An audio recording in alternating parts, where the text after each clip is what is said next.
Welcome to Serenity RV at 188 Lacqua Cove. On this lot, we have 3 RVs that are all on Airbnb, but you have rented Serenity. So first off, what we're going to do is show you the nuances of this RV, and we're going to start with the propane tank. We usually have the propane off and the water off, and so the guest will be turning those on. Here's my wonderful wife that will be demonstrating how do we do this. So the propane runs the hot water and the stove.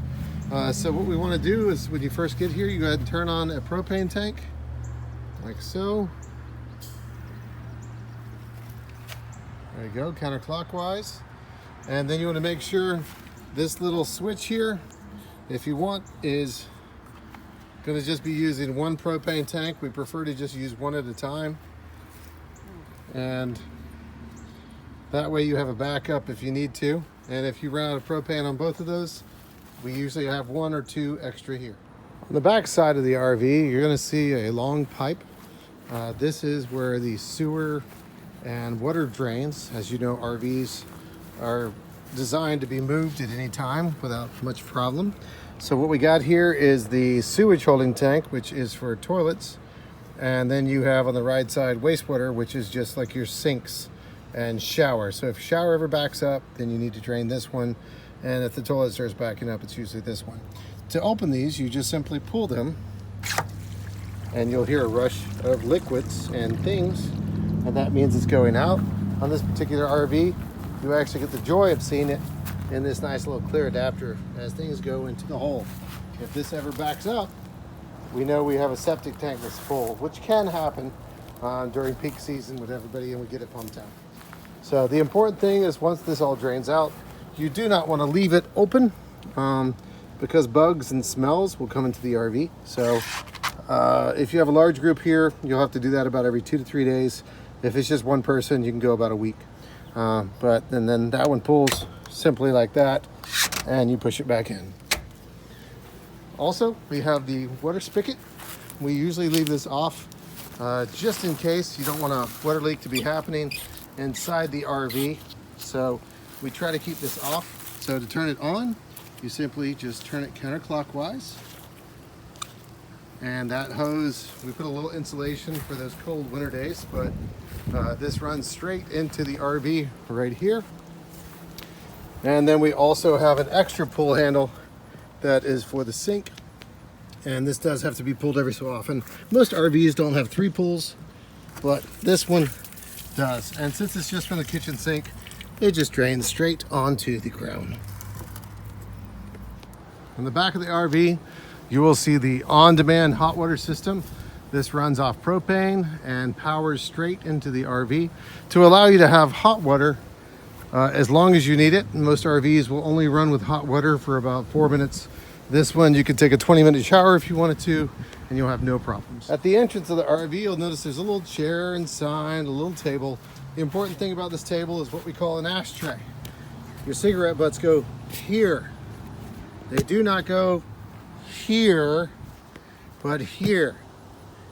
You will be fined $100 if we're having to pick up after you. This is the lockbox.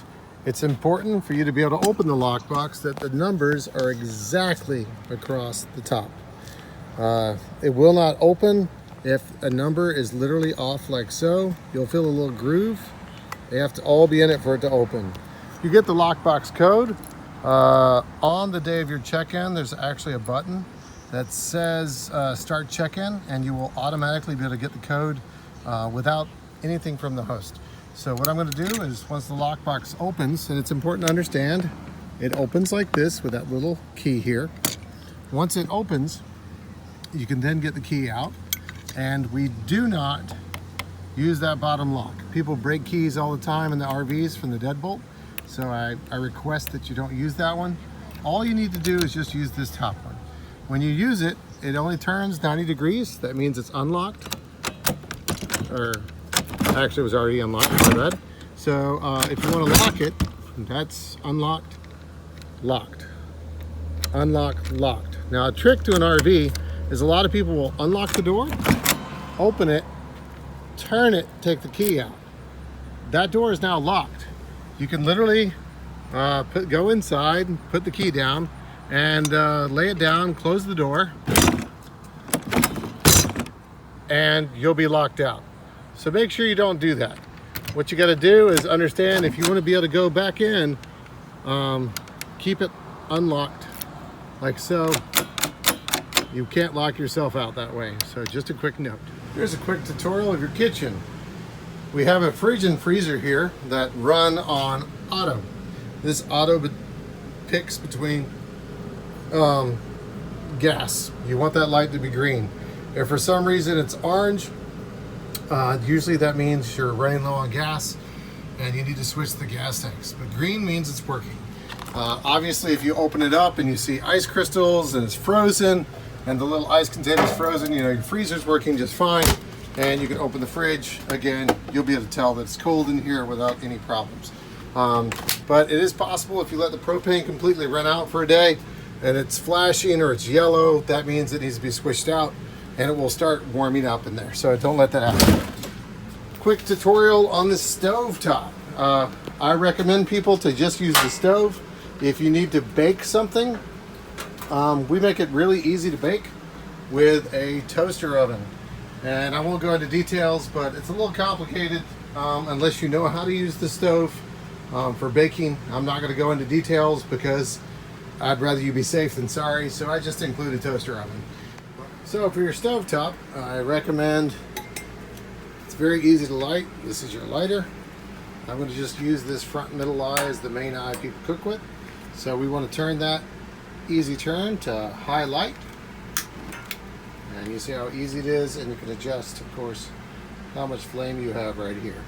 Whenever you want to turn it off, just flip it over to high or off, and it's off. Here we go down the hallway, and you'll notice that we have the AC system.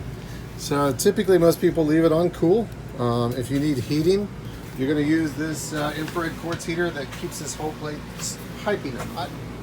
But if you want to cool, you want to turn it to cool and to auto, which is down. And if it's extra warm, you go to high, and then low is just a fan speed setting. We typically leave it around 78 if nobody is here, or if you're going out for the day, you want to leave it at 78 because it allows the AC to take a little break and not freeze over. But yeah, you can drop it down when you're here, but if you're not here and you're out for the day, and whenever you check out, make sure you put it at 78. Do not worry about these things. The water pump is when you're not connected to water. You're connected to water, you don't need this. Levels doesn't matter. These things go bad, and if I test it, you'll see nothing even happens because it's not working, so no worries. But also with your AC vent, this is the main intake. For some reason, some people think they have to do this to make it work.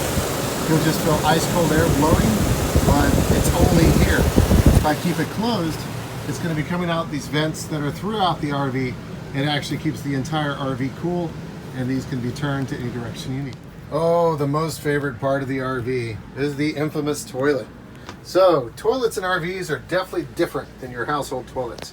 What you're going to notice is you've got a handle that when you pull it halfway, it adds water to the bowl, which you want to make sure you definitely add water to the bowl if you're going number 2.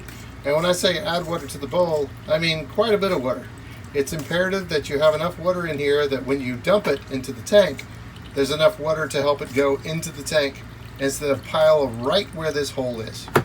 So that's a good amount of water. With that, if you go number 2, when you flush it, it's going to hit that black tank at the bottom, which is a straight tube that goes down. It's going to hit that and give it some water to kind of go into the tank. If you don't add enough water, or example, you put tons of toilet paper and number 2 items without water, it's going to actually pile up into a pile down at the bottom and end up clogging the toilet. And we don't want to do that. Another thing that really blocks these toilets is the thing called tampons. No tampons. It screws up everything far more than it does in a house. But people like to do it, and it clogs up everything. And if you clog up the toilet with a tampon, it is a $100 fee. So don't do that. So if you want to flush it, half full is water.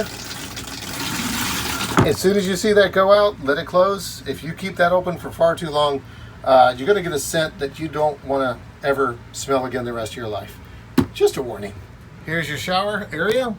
Relatively simple. The biggest reason I'm bringing up the shower is I want you to understand that for some reason, if while you're showering, this starts filling up and you're like, why is the water coming up and it's not going anywhere? That means you need to pull the gray water tank outside where the septic line is, let the water out, and that's all it is. It's not really clogging up in here. It's the tank is full. Whenever you need to take trash out, our trash is right there by the road. Just make sure when you put trash in there, you might have to flip the can over. Make sure you put the lid on it so any neighborhood animals or whatever won't knock it over.